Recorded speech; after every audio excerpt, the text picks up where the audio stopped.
इंसानियत की सबसे बड़ी गलती। इंस्टाग्राम ने हमारी पीढ़ी को किस हद तक खोखला कर दिया है। एक झूठी दुनिया जहां हम सिर्फ लाइक्स और फॉलोअर्स के लिए अपनी असलियत भूल गए हैं। आज का युवा अपनी आत्मा और मानसिक शांति को खोकर दूसरों की नजर में खुद को बेहतर साबित करने में लगा है। क्या यह एक डिजिटल ड्रग नहीं? यह है 7 एनियास फिल्म लिस्ट और मैं हूँ आपकी सानिया दीदी, जो आपको इस डरावनी दुनिया में ले जाने के लिए तैयार हूँ। दोस्तों, आज के दौर में फेमस होने के लिए आपको बस कुछ खास नहीं करना है। आपको इंस्टाग्राम पर ऑनलाइन गुंडा बनना है, लोगों को गालियां देनी है, अंडर एज लड़कों को मारना है या फिर नाले का पानी पीना, और अगर इनमें से कुछ भी नहीं आता तो बस कपड़े उतार कर रील्स बनाना है। क्योंकि आजकल अगर आपको किसी भी देश को बर्बाद करना है तो बस वहाँ की यंग जनरेशन में न्यूरेटी और वल्गैरिटी फैला दो। सलाउद्दीन अयूबी का यह कोट हमारे देश की वर्तमान स्थिति को बेहतरीन तरीके से रिप्रेजेंट करता है, क्योंकि हमारे देश को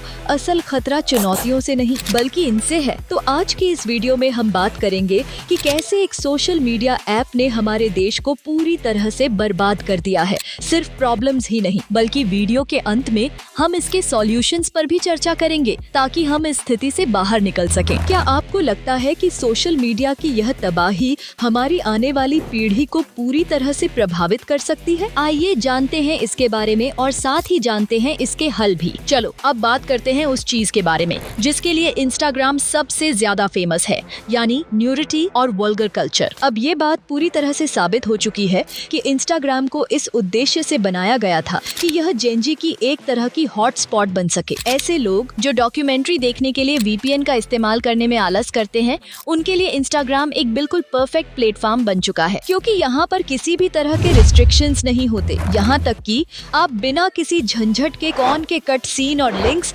सीधे अपने डीएम में पा सकते हैं। दूसरी तरफ अधिकतर फीमेल क्रिएटर्स अपने व्यूज सिर्फ वल्गर डांस से ही कमा रही हैं और उन्हें ये अच्छे से पता है कि कैसे ठरकी लड़कों की लस्ट को आकर्षित किया जाए। वहीं ये क्रिएटर्स दूसरी ओर यह ज्ञान देती हैं कि लड़कियों को ऑब्जेक्टिफाई नहीं करना चाहिए, जो सुनने में एकदम सेंसिबल बात लगती है। I bet you didn't know this. आज मैंने 2 लाल अंगूर लेकर उनका रस निकाल दिया और वो कुछ ऐसा दिखता है। लाल अंगूर मुझे काफी पसंद है। यह मीठा, खट्टा और लाल है। अब इस बात से यह बिल्कुल स्पष्ट हो जाता है कि इन लड़कियों को कोई फर्क नहीं पड़ता कि वे ऑब्जेक्टिफाई हो रही हैं या नहीं, क्योंकि उनका फोकस सिर्फ पैसा और फेम पर है। मतलब अगर फ्री ऑब्जेक्टिफिकेशन गलत माना जाता है तो जब वही चीज पैसा दे रही हो तो यह बिल्कुल सही हो जाता है। और अगर खुद को ऑब्जेक्टिफाई करके या न्यू डांस करके व्यूज नहीं मिल रहे तो क्या किया जाए? भक्ति का टीका लगाकर वल्गर डांस कर लो, इससे तो मिलियन व्यूज आने में देर नहीं लगती। यही नहीं, इन्हीं कुछ गिनी चुनी फीमेल क्रिएटर्स की वजह से जो अच्छा कंटेंट डालने की कोशिश करती हैं, उन्हें भी गालियों का सामना करना पड़ता है। ये सब तो महज शुरुआत है, क्योंकि कुछ तो इतने डेस्परेट हो जाते हैं कि अपने एमएमएस खुद ही लीक करवा लेते हैं। हालांकि इनमें से बहुत से क्रिएटर्स का नाम मैं यहाँ नहीं लाऊंगी, क्योंकि प्रमोशन का कोई मकसद नहीं है, तो नाम और चेहरा दिखाना जरूरी नहीं। अब तो ये एमएमएस इतना कॉमन हो चुका है कि लोग इसे नॉर्मल बना चुके हैं। यही नहीं, क्रिएटर्स ने मिलकर इसका एक अलग ट्रेंड भी बना लिया है, जो है गेट रेडी विथ मी। जी हाँ, इस ट्रेंड में आपको यह सब दिखाना होता है कि आपने कौन से कलर की चड्डी, जूते, शर्ट और पैंट पहनी है। और यह मत सोचिए कि ये ट्रेंड सिर्फ लड़कियां ही कर रही हैं, लड़के भी बराबरी से टक्कर दे रहे हैं। इन ट्रेंड्स के चलते अब 5 साल से 12 साल तक के बच्चे भी इंस्पायर हो रहे हैं।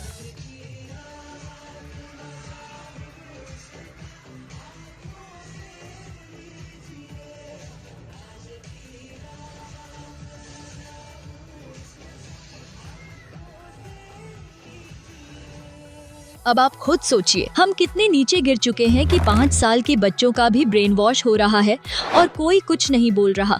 ना तो उनके पेरेंट्स, ना स्कूल अथॉरिटीज, ना इवेंट ऑर्गेनाइजर्स और ना ही समाज। अब ऐसे वल्गर आइटम सॉन्ग्स पर छोटी बच्ची का डांस करना भी हमने नॉर्मल बना दिया है। इस वजह से ना जाने कितनी सारी अंडर एज लड़कियां इंस्टाग्राम पर ऐसे ही वल्गर कंटेंट बना रही हैं। और सबसे बड़ा दुख यह है कि इन छोटी छोटी लड़कियों के कमेंट्स पर लोग बहुत ही बेकार तरीके से अपनी प्रतिक्रिया देते हैं। मतलब आप खुद सोचिए, सिर्फ डार्क ह्यूमर के नाम पर हर चीज को धड़ल्ले से प्रमोट किया जा रहा है। मेरे पेट में कल रात से बहुत दर्द हो रहा था, जिसकी वजह से मुझे हॉस्पिटल जाना पड़ा। हॉस्पिटल में डॉक्टर ने मुझे कॉन्ग्रेचुलेशन देते हुए कहा कि मैं माँ बन गई हूँ।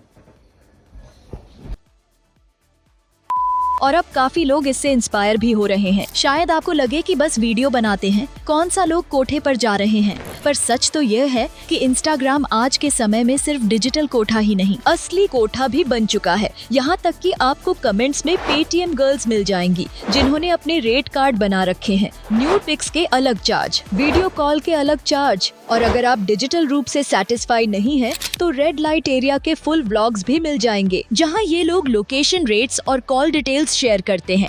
आपको बस कॉल करके बुकिंग करनी है, मतलब सारी सर्विसेज इंस्टाग्राम पर ही उपलब्ध हैं। और जो लोग ये सर्विसेज लेते हैं उनके साथ बहुत बड़े स्कैम होते हैं, उनके पैसे छीन लिए जाते हैं, उन्हें ब्लैकमेल किया जाता है और कभी कभी तो मार भी दिया जाता है। फिर भी बहुत सारे लोग ऐसा सोचते हैं कि हम तो बर्बाद होने आए हैं, कर दो हमें बर्बाद। और इसी घटिया इंस्टाग्राम कल्चर ने लोगों का माइंडसेट इतना विकृत कर दिया है कि कुछ चांद व्यूज के लिए भाई बहन और माँ बेटे के रिश्ते भी इन लोगों ने बर्बाद कर दिए हैं।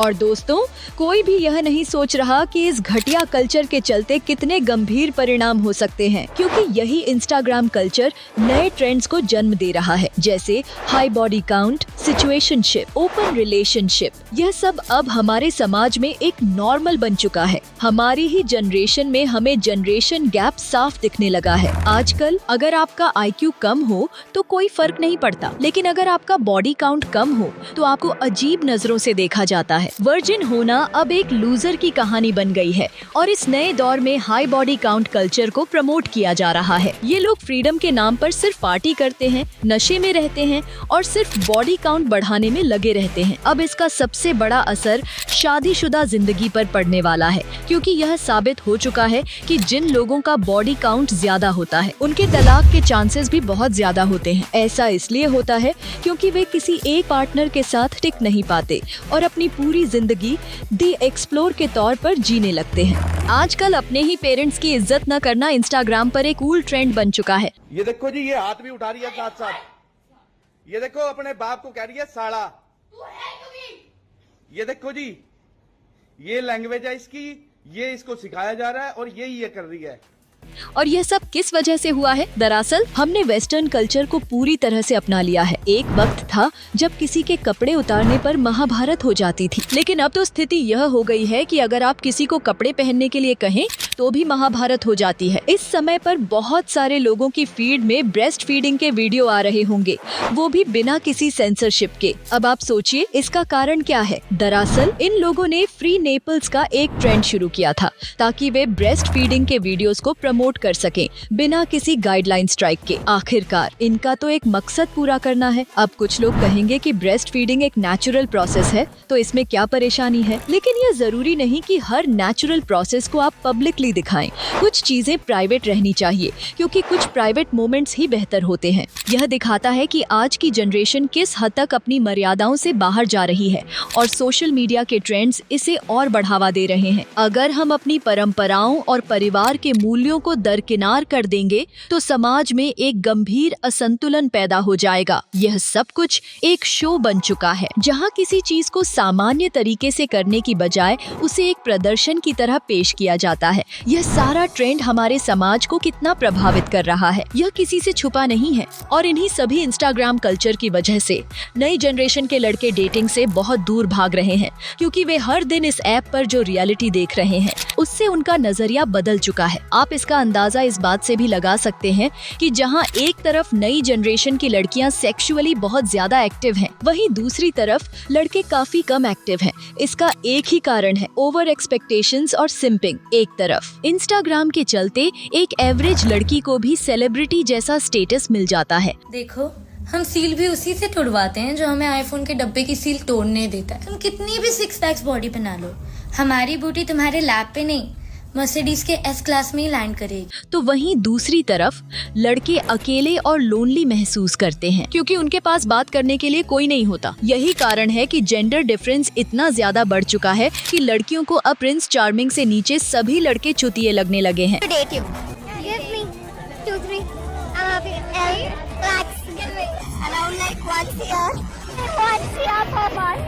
It has to be a lot. I mean, we are expensive girls. Just gotta like live up to the expectation. At least 80 to 90.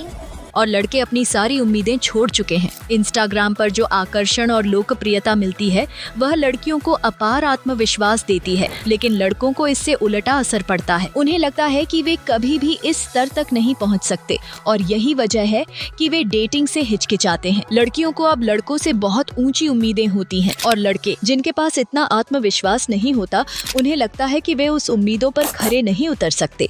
इस वजह से डेटिंग की दुनिया में एक गहरा असंतुलन आ चुका है और इस असंतुलन ने लड़कों और लड़कियों के बीच की दूरियां और भी बढ़ा दी हैं। वास्तव में यह इंस्टाग्राम का फॉल्स इमेज और अवास्तविक ग्लैमर ही है जो इन दोनों जेंडर्स के बीच की दीवार को मजबूत कर रहा है। लड़कियों की जो छवि सोशल मीडिया पर बनाई गई है वह लड़कों के लिए अत्यधिक दबाव का कारण बनती है और लड़कों की खुद की आंतरिक समस्याएं उन्हें इस दबाव से जूझने की बजाय उनसे भागने पर मजबूर करती हैं। अब बात करते हैं कैसे ये वेस्टर्न वायरस हमें प्रभावित कर रहा है। आजकल भारत में भी गे कल्चर को काफी प्रमोट किया जा रहा है। इंस्टाग्राम खोलते ही आपको कई गे कपल्स के व्लॉग्स देखने को मिल जाएंगे। अब मैं यह नहीं कह रही हूँ कि गे कम्युनिटी को पूरी तरह से बैन कर दिया जाए, क्योंकि जो आप अपने दरवाजों के पीछे करते हैं वह आपका निजी मामला है, लेकिन जब इसे पब्लिकली प्रमोट किया जाता है तो वह समस्या पैदा करता है, खासकर छोटे बच्चों के लिए जिन्होंने अपनी सेक्सुअलिटी अभी तक डेवलप नहीं की है। और जब इसे प्रमोट किया जाता है तो यह एक स्पेसिफिक एजेंडा उनके दिमाग में डालने की कोशिश होती है, जो कि गलत है। यह सारी चीजें हमारी सोसाइटी को कमजोर बना रही हैं। अब बात यहीं तक नहीं रुकती। इंस्टाग्राम पर 3 में से 1 रील आपको जेंडर वर्क प्रमोट करते हुए दिख जाएगी। इसका मतलब है कि यहाँ के क्रिएटर्स का काम दोनों जेंडर्स के बीच लड़ाई करवाकर एंगेजमेंट बढ़ाना है। ये क्रिएटर्स कभी भी मैन हिटिंग कंटेंट डालने से पीछे नहीं हटते और इसका सबसे अच्छा उदाहरण है आज का लेटेस्ट ट्रेंड, जिसमें कई क्रिएटर्स हेट पर कंटेंट बनाते हैं जोक के नाम पर सिर्फ लड़कों को सेम करने के लिए। इससे लड़के परेशान होकर कमेंट्स में गालियां देना शुरू कर देते हैं। यह सिर्फ सोशल मीडिया का असर नहीं है, बल्कि यह एक बड़ा सवाल है कि हम किस दिशा में जा रहे हैं और समाज पर इसका क्या प्रभाव पड़ेगा। और आप सोचिए, ये क्रिएटर्स किस हद तक हेट फैलाना चाह रहे हैं। Looks really cool. Guess what? He doesn't. But he does look like one thing. Misogynistic potential rapist. इसके बाद कई लड़कियां इस हेट से प्रेरित होकर ऐसे कदम उठा रही हैं जैसे अपने एक्स का प्राइवेट पार्ट काट देना। और सबसे दुखद बात यह है कि ऐसी लड़कियों का सपोर्ट भी किया जा रहा है, क्योंकि लड़कों ने धोखा दिया था। अब मैं धोखा देने को सही नहीं मानती, लेकिन खुद से सोचिए, जब एक लड़की धोखा करती है और लड़का उस पर एसिड फेंकता है तो लोग उसे जलाकर मार डालते हैं। और हाल ही में एक केस था जिसमें एक लड़की जो कोरियन ड्रामा की फैन थी और उसको पति काला मिल गया था, उसने अपने पति को ही जिंदा जला दिया। यहाँ पर यह सोच है कि जो क्राइम लड़की कर रही है वह क्राइम नहीं है। फिर इसी हेट और क्राइम का बदला लेने के लिए कुछ लड़कों ने सिग्मा कम्युनिटी भी बना दी, जिसमें वह महिला विरोधी कंटेंट डालते हैं और यह साइकिल हमेशा एक लूप में चलती रहती है, क्योंकि इन लोगों के अनुसार नफरत को नफरत से हराया जा सकता है। लेकिन सच यह है कि इससे फायदा सिर्फ इन क्रिएटर्स को हो रहा है और नुकसान पूरी सोसाइटी का। यह नफरत और हिंसा का सिलसिला किसी और को नहीं, बल्कि समाज को ही कमजोर कर रहा है। इस सारी स्थिति को देखकर यह साफ है कि इनका मकसद किसी को सही दिशा में मार्गदर्शन देना नहीं, बल्कि केवल और केवल एंगेजमेंट और फॉलोअर्स बढ़ाना है। इंस्टाग्राम के कंटेंट की वजह से अब लड़के लड़कियां एक दूसरे से नफरत करने लगे हैं और इस नए माइंडसेट की वजह से ऑडियंस को अब बस क्रिंज इन्फ्लुएंसर्स को देखना और फॉलो करने में मजा आता है। आज की जनरेशन उन्हीं लोगों को अपना आदर्श मानने लगी है जो इंस्टाग्राम पर लाइव आकर गुंडागर्दी करते हैं, अंडर एज लोगों को बुली करते हैं और सड़क पर किसी को भी उड़ा देते हैं। फिर ये लोग बिरादरी के नाम पर फेम कमा लेते हैं और सबसे अजीब बात ये है कि इन्हें क्रिमिनल कैटेगरी में नहीं बल्कि स्टार की कैटेगरी में रखा जाता है। इसका एक उदाहरण है इंडिया का सबसे बड़ा brain rot show Bigg Boss, जो ऐसे ही लोगों को इनवाइट करता है। इसके बाद इनकी ऑडियंस इतनी बेरोजगार हो चुकी है कि अगर उनका so called idol Bigg Boss नहीं जीत पाता तो वो उसके लिए आंसुओं की नदियां बहा देते हैं। And I promise कि अगर मेरा सगा भाई भी बिग बॉस में आएगा ना, मैं बिग बॉस नहीं देखूंगा। I promise। बताओ यार, आपने क्यों हरा दिया एक बंदे को? और यही क्रिंज इन्फ्लुएंसर्स अब लड़की को छेड़ना भी कंटेंट समझने लगे हैं, चाहे वह इंडिया में हो या विदेश में। ये बेचारी खटी खटी देखती रहे। आजा, आजा, बैठ जा। फोटो खिंचवा रही है। फिर 7 सेंस के नाम पर ये लोग प्लेन में लाउड स्पीकर पर गाने बजाते हैं, बस बदमाश बनने के लिए, क्योंकि इन 15 साल के लॉन्डो में भी अब यही ट्रेंड है, रोला जमाना है। भले ही उस ट्रेंड का समाज पर क्या असर पड़े, यह सब चीजें दर्शाती हैं कि आज के समय में जो लोग अपनी पहचान बना रहे हैं वे न सिर्फ समाज की धारा से बाहर हैं, बल्कि इनका प्रभाव आने वाली पीढ़ी पर भी खतरनाक असर डाल रहा है। और एल्विश यादव आज के ऑडियंस के माइंडसेट को समझने के लिए सबसे बेहतरीन उदाहरण है। आज की ऑडियंस एल्विश जैसे क्रिएटर्स को अपना आइडल मानती है, और अगर एल्विश कुछ भी कहें तो उनकी पूरी ऑडियंस उसे सच मानकर किसी भी हद तक जा सकती है, फिर चाहे वो किसी फीमेल क्रिएटर की मॉड फोटोज को वायरल करना हो, बस इसलिए कि उस क्रिएटर ने एल्विश भाई को फ्रेंडली रोस्ट कर दिया, और फिर इन क्रिएटर्स को लगता है कि उन्होंने अपने आइडल का बदला लेकर कुछ बहुत बड़ा कर दिया। लेकिन इन्हें यह नहीं समझ आता कि यही आइडल्स उन्हें चुतिया बना रहे हैं।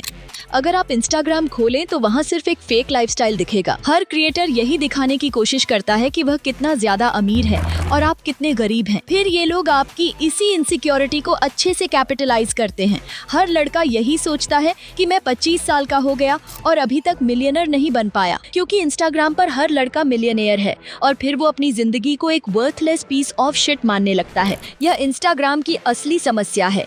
यह हमें यह सोचने पर मजबूर करता है कि अगर हम उस मापदंड तक नहीं पहुंचे जो ये लोग दिखाते हैं तो हमारी जिंदगी में कोई मूल्य नहीं है। लेकिन सच तो ये है कि यह सब बस एक फेक रियलिटी है, जो असल में हमें केवल और केवल नफरत, असंतोष और असुरक्षा का शिकार बना रही है। लेकिन एक बार खुद से सोचो, ये सब इन्फ्लुएंसर जो तुम्हें दिखा रहे हैं कि वे कितने ज्यादा अमीर हैं, क्या वे सच में ऐसे हैं? जी नहीं, इनमें से 99% क्रिएटर्स फेक हैं और सिर्फ तुम्हारी मजबूरी का फायदा उठा रहे हैं। अगर तुम्हें कंपैरिजन करना ही है तो खुद से करो। इन लोगों से क्यों? क्योंकि हर इंसान की जिंदगी अलग होती है और तुम्हें सिर्फ खुद पर ध्यान देना चाहिए। अगर तुम आज के दिन कल से बेहतर हो तो तुम पहले ही जीत चुके हो, और फिर किसी और को लेकर सोचने की कोई जरूरत नहीं। तुम्हें अपनी जिंदगी का मकसद बस इतना रखना चाहिए कि तुमने कितना सुधार किया है। लेकिन ज्यादातर वक्त तुम यही सोचते हो कि सामने वाला कितने आगे निकल गया, और इस चक्कर में तुम सिर्फ अपनी मानसिक शांति को खो रहे हो। आखिरकार हर इंसान की चाहत बस सुकून की होती है, तो जिंदगी को एंजॉय करना सीखो, कम्पीट करना नहीं, क्योंकि कंपैरिजन जॉय का चोर है। यह सच है कि जब तुम किसी से खुद को तुलना करते हो तो तुम्हारी खुशी और शांति धीरे धीरे गायब हो जाती है। अब बात करते हैं कि इंस्टाग्राम तुम्हारे दिमाग के साथ कैसे खेलता है, क्योंकि जब भी तुम अपना फोन उठाते हो तो बिना सोचे समझे सबसे पहले इंस्टाग्राम खोलते हो, और इसका कारण तुम्हें खुद भी नहीं पता होता। तुम्हें किसी का मैसेज भी चेक नहीं करना होता, फिर भी ये तुम्हारा एक इनवॉलंटरी एक्शन बन चुका है। इसका मतलब है कि तुम्हारे ब्रेन ने सबकॉन्शियसली तुम्हें ये करने का ऑर्डर दिया है और तुमने खुद से ये कदम नहीं उठाया है। अब इसके पीछे एक बड़ा कारण है। इंस्टाग्राम हमेशा अपने यूजर को रील टैप करने के लिए प्रेरित करता है, और फिर स्क्रॉलिंग का ऑप्शन देकर वह तुम्हें मजबूर करता है कि तुम उसके प्लेटफॉर्म पर बने रहो। इसकी लत सिगरेट की लत से कम नहीं है। तुम जहां आए थे सिर्फ 10 मिनट के लिए इंस्टाग्राम चेक करने, वहीं अब तुम मजबूरी में 3 घंटों तक रील स्क्रॉल करते रह जाते हो, और इसी वजह से तुम्हारे ब्रेन सेट इतने ज्यादा डिस्टर्ब हो चुके हैं कि तुम किसी भी चीज में पेशेंस नहीं रख सकते, क्योंकि तुम्हारा रिटेंशन रेट पूरी तरह से बर्बाद हो चुका है। अब तुम ना चाहते हुए भी सिर्फ ब्रेन डॉट कंटेंट कंज्यूम करते हो, और यही ब्रेन डॉट कंटेंट सबसे बड़ा कारण है कि आजकल के गानों से असल आर्ट गायब हो गई है। आर्टिस्ट अब सिर्फ एक ही लाइन को रिपीट करते रहते हैं, क्योंकि ऐसा करने से वह गाना तुम्हारे दिमाग में बैठ जाएगा, फिर चाहे वह गाना कितना भी क्रिंज क्यों ना हो। और फेमस होने के लिए वे इस गाने को रील्स में वायरल कर देते हैं। यह पूरा सिस्टम तुम्हारे दिमाग को इस तरह से जकड़ लेता है कि तुम खुद भी नहीं समझ पाते कि तुम कितनी देर तक बस अनावश्यक कंटेंट के बीच खोए रहते हो। और इंस्टाग्राम सिर्फ क्रिंज तक ही नहीं रुकता, यह अपने यूजर्स की लाइफ को पर्सनली कंट्रोल भी करना चाहता है। इसके लिए यह 24 घंटे 7 दिन अपने यूजर्स को ट्रैक करता है, और कई यूजर्स ने कंप्लेन भी किया है कि इंस्टाग्राम उनके प्राइवेट बातचीत को पढ़ता है। तो इन्होंने बहुत स्मार्ट तरीके से लिसनिंग की जगह ट्रैकिंग शब्द का इस्तेमाल किया है, हालांकि दोनों का मतलब एक ही है। अब इसी डेटा का इस्तेमाल करके इंस्टाग्राम तुम्हें एड्स दिखाता है। तुम ये नहीं तय करते कि तुम्हें क्या खरीदना है, इंस्टाग्राम तय करता है। और फिर चाहे तुम्हारा बजट कितना भी कम क्यों न हो, वह तुम्हें वही एड्स दिखाएगा जब तक तुम उस चीज को खरीद नहीं लेते। और यह तो सिर्फ एक झलक है। मेटा की नई पॉलिसीज के बाद इंस्टाग्राम पर हेड स्पीच और भी ज्यादा बढ़ने वाली है। यह सिस्टम इतने स्मार्ट तरीके से काम करता है कि तुम खुद भी नहीं समझ पाते कि तुम्हारी पसंद और खरीदारी की आदतें पूरी तरह से इंस्टाग्राम के कंट्रोल में है। यह तुम्हें ऐसे ट्रैक करता है जैसे कोई तुमसे हर कदम पर देख रहा हो और तुम बिना जाने इस सिस्टम का हिस्सा बन जाते हो। और अब जब यूएसए में टिकटॉक भी बैन हो गया है तो वहाँ की ऑडियंस भी इंस्टाग्राम पर आएगी। और बाकी तुम लोग समझदार हो कि इससे क्या होने वाला है। अगर इंस्टाग्राम इतनी बुरी चीज है तो तुम इसे छोड़ क्यों नहीं सकते।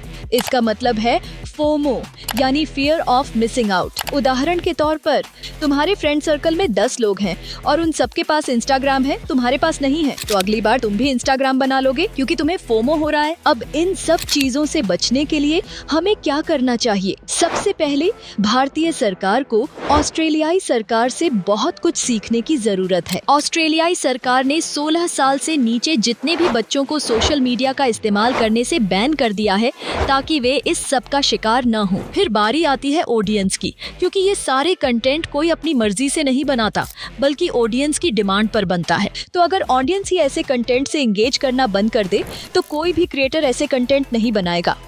तो जो भी हो रहा है उसमें ऑडियंस की भी बहुत बड़ी गलती है। और इसका मतलब ये नहीं है कि तुम ऐसे क्रिएटर्स के कमेंट्स में जाकर गालियां दो। बहुत लोग कमेंट्स में जाकर आर वर्ड और फादरलेस बिहेवियर लिखकर चले जाते हैं और उन्हें लगता है कि उन्होंने बहुत बड़ा काम किया है। लेकिन असल में सबसे बड़े बेवकूफ वही होते हैं, क्योंकि वह क्रिएटर यही चाहती थी कि तुम ट्रिगर होकर उसे गाली दो ताकि उसकी एंगेजमेंट बढ़े। इसलिए सबसे जरूरी बात यह है कि हमें सोशल मीडिया के इस खेल से बाहर आकर सोचने की जरूरत है ताकि हम सिर्फ वही चीजें कंज्यूम करें जो हमारे मानसिक और शारीरिक स्वास्थ्य के लिए सही हैं। तो दोस्तों, अगर तुम सच में कुछ बदलाव लाना चाहते हो तो सबसे पहले ऐसे क्रिएटर्स को रिपोर्ट करो और उन्हें अनइंटरेस्टेड मार्क कर दो। इससे असल फर्क पड़ेगा, क्योंकि उन्हें स्लट शेम करके तुम सिर्फ उनका फायदा कर रहे हो। इन क्रिएटर्स को तो कोई NRI मिल जाएगा, शादी करके सेटल भी हो जाएंगी, लेकिन तुम बस R वर्ड तक ही अपनी जिंदगी में रह जाओगे, क्योंकि तुम ऐसे लोगों को अटेंशन दे रहे हो जिनके लिए तुम मायने नहीं रखते।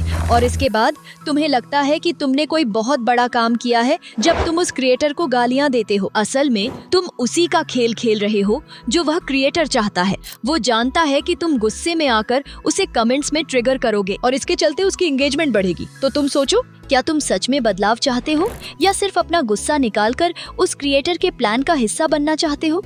अगर तुम्हें सच में कोई फर्क डालना है तो तुम अपने फैसले खुद करो। ऐसे कंटेंट को न देखें, न ही उस पर एंगेज करें। यही तरीका है बदलाव लाने का। और याद रखो, अगर तुम खुद को सही दिशा में ले जाना चाहते हो तो सबसे पहले तुम्हें ये समझना होगा कि ध्यान कहाँ लगाना है। तुम्हारी ऊर्जा और समय उन चीजों में खर्च करो जो तुम्हारे जीवन को बेहतर बनाती हैं, न कि उन चीजों में जो सिर्फ तुम्हारी मानसिक शांति को नुकसान पहुँचाती हैं। तो इसी के साथ वीडियो खत्म करते हैं। जितना हो सके इस वीडियो से वैल्यू लो और अपनी लाइफ में उसे इम्प्लीमेंट करके दिखाओ। इस वीडियो में हमने कई सारे टॉपिक्स कवर किए हैं और कुछ एक्स्ट्रा टॉपिक्स भी लिए हैं। अगर आपको यह वीडियो अच्छी लगी हो तो इसे ज्यादा से ज्यादा लाइक, शेयर और सब्सक्राइब करो। ऐसी वीडियो बनाने में बहुत मेहनत लगती है, तो हमें भी थोड़ा सपोर्ट चाहिए। अगर आप मेरे चैनल 7 एनियाज फिल्म लिस्ट को पसंद करते हैं तो इसी तरह के और भी कंटेंट के लिए जुड़े रहिए। मिलते हैं दोस्तों आपसे अगले वीडियो में। तब तक के लिए अपना ध्यान रखिए। Bye bye.